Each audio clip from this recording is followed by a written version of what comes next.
राज्य सरकारमधील मंत्र्यांचा परफॉर्मन्स ऑडिट सुरू, समाधानकारक कामगिरी नसलेल्या मंत्र्यांना डच्चू मिळण्याची शक्यता, सूत्रांची माहिती। भरत गोगावलेंनी केलेले घोटाळे 7 दिवसात बाहेर काढणार, तटकरेंवरील टीकेनंतर आनंद परांजपेंचा इशारा, तर भ्रष्टाचार सिद्ध झाल्यास राजीनामा देईन, अन्यथा परांजपेंनी स्वतःच्या तोंडाला काळं फासावं, गोगावलेंचं आव्हान। सोमय्या उपजिल्हाधिकाऱ्यांच्या खुर्चीवर बसले, वर्ध्याचे ठाकरे गटाचे उपजिल्हा प्रमुख निहाल पांडेंचा आरोप, किरीट सोमय्यांवर गुन्हा दाखल करण्याची मागणी।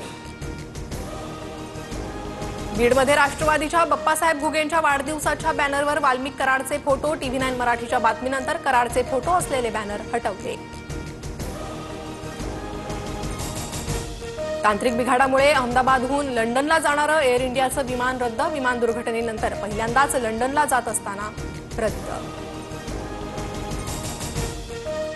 केंद्र सरकारकडून 16व्या जनगणनेसाठी अधिसूचना जारी, अधिसूचनेमध्ये जात गणनेचा स्वतंत्र उल्लेख नाही, 35 लाख कर्मचारी करणार जनगणना।